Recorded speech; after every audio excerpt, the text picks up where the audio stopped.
guys, it's Geneviève for the Red Fairy Project. I hope you're doing well. Welcome to your weekly dose to be happy and healthy.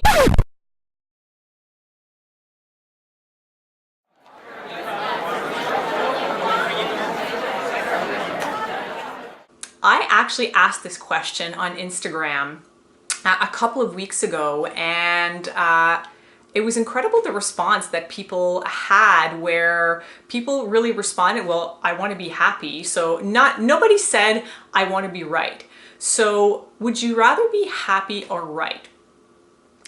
So if you want to be right, that's basically the voice of the ego. Now the thing is when you read that question, when you're in a kind of removed situation where you're just, let's say, on Instagram, looking at a feed, like, well, yeah, of course I'd rather be happy than right. However, when you are in the midst of an argument with somebody and the ego is really flaring up and kind of like running the show, it's probably going to be the desire to be right that's going to take over the desire to be happy, because it's a natural human thing to have that voice of the ego and to want to be right.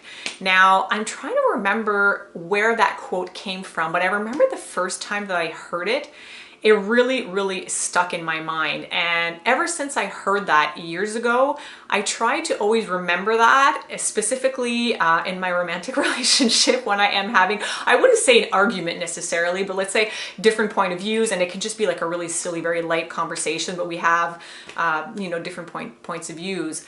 And I really try to remember that. And I even mentioned that to my boyfriend, saying, you know what? I would rather be happy than right, so let's agree to disagree. And I kind of like laughed about it. But on a more serious note, it is something, this desire to be right, that can lead to major, major conflicts and problems and stress and dramas in our life, when really it's something, once again, that's very, very ego driven, and usually it's not really worth it in the end. And when we can take a step back and take a look at the situation from a more objective, removed, non-emotional point of view, we can often see that it's not worth the argument and the damages that it can cause.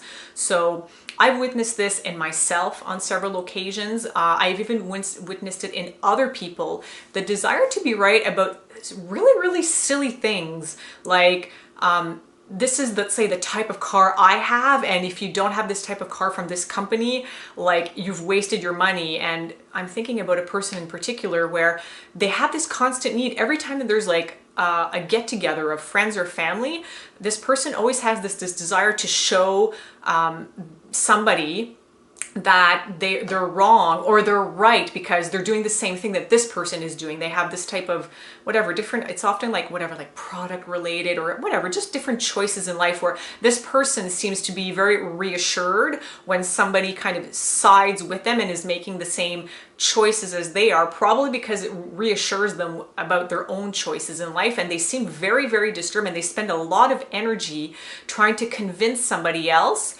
that they're right and that they should be listening to them and doing the same thing as them. So, and it's really something that can be sometimes a little bit of an irritant for people around them. So let's just take a step back and notice when in our lives we are creating some conflicts or some drama or some stress for ourselves because we have this need to prove that we're right about something. And this can be something that is work related. It can be something that's more maybe like with a family member or whatnot. Some people really know how to push our buttons, and the ego can tend to flare up more and dominate certain relationships more than others. And it can often be romantic relationships or relationships that we have with family members. So let's notice that when that happens, either in somebody else that we see, either if they're interacting with us or others. And that doesn't mean to start pointing out that it's their ego that's driving them, because that'll just attack the ego and it will just amplify the whole thing.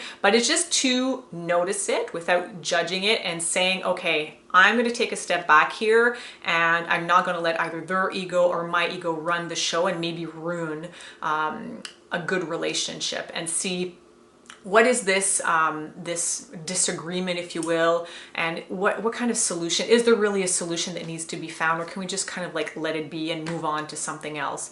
So notice that this week. Notice how often that that choice pops up in your day, of would you rather be happy or would you rather be right? And sometimes we'll choose one and sometimes we'll choose the other, but more and more if we can be aware of that choice that we can make, because it really is a conscious decision that we can make once we start to be aware of the ego being present in certain relationships, in certain conversations and maybe arguments or exchanges. We really can take a step back and say, you know what, I don't want to feed any negative energy into this. It's not worth it. My relationship is more important, and my happiness and inner peace is more important than being right.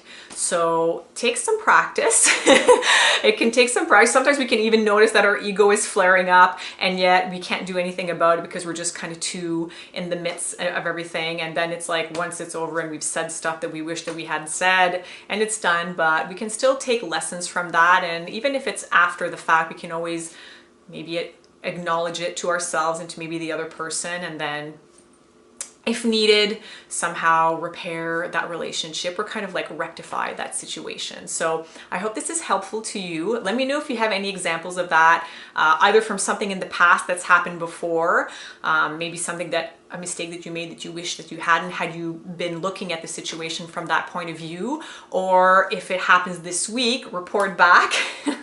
Let me know. I'm sure that this is all stuff that we'll be going through on a daily basis, and sometimes we'll make the right choice and sometimes we won't, and that's okay. We're human, we make mistakes, that's all part of the journey. So yeah, so don't forget to subscribe. You can sign up to the newsletter to receive your weekly dose of inspiration to be happy and healthy. You can also click the notification bell. If you're on YouTube, it's on the right or the left here, where that way you'll be notified when there's a new video that comes out when you subscribe to my channel, or to any other channel for that fact. So I wish you a wonderful week. I love you very much, and I will see you soon. Bye.